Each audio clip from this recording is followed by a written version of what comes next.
Joseph, from pit to palace. He was just 17, a dreamer. A shepherd boy with a vision far bigger than his surroundings. His name was Joseph, the favored son of Jacob, gifted with a colorful coat and even more colorful dreams.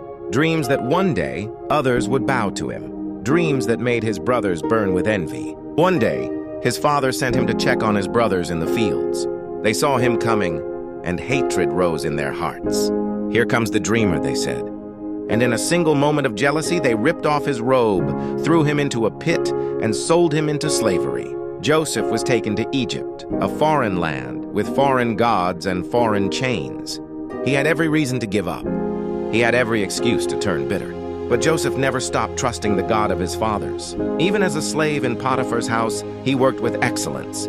He rose in favor. Until one day, Potiphar's wife lied and Joseph was thrown into prison. From favored son to slave to prisoner. Every step seemed to take him farther from his dream. But what Joseph didn't know was that every step was leading him closer to the throne. In prison, Joseph met two men, a cupbearer and a baker, both troubled by dreams. Joseph interpreted them accurately. The cupbearer was restored. Joseph asked, "Remember me when you stand before Pharaoh." But the cupbearer forgot. For 2 more years, Joseph waited. Unseen, unrewarded, unfairly imprisoned, yet still in he did not lose faith. Then came the day. Pharaoh had dreams no one could explain. The cupbearer remembered the Hebrew in the dungeon. Joseph was summoned. He stood before the most powerful man in the world. And Joseph said, "I cannot interpret your dream, but God can."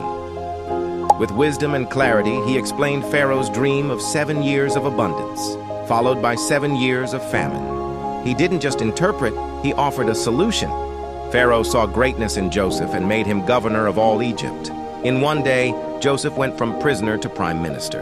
And when famine struck the land, Joseph's wisdom saved nations, including the very brothers who betrayed him. They came to Egypt, hungry and desperate. They bowed before him, just like the dream he once had. But instead of revenge, Joseph chose mercy. He wept, he embraced them. And he said these famous words, "You meant evil against me, but God meant it for good to save many lives." This story teaches us, your dream may take longer than you think, but it's still alive. People can take your robe, but they can't steal your destiny. Every setback is preparation. Every delay is training. God is working even in the dark places. Joseph's life wasn't easy, but it was strategic. Every pit, every prison, every betrayal was pointing him to the palace. So if you're in the middle of the waiting, if you feel forgotten, falsely accused, or far from your dream, don't give up. You might be one test away from your breakthrough. And when that day comes, remember Joseph and choose to forgive, because purpose is greater than pain. If this story gave you hope today, like this message, share it with someone waiting in the pit, because the dream God gave you is not dead. It's in progress.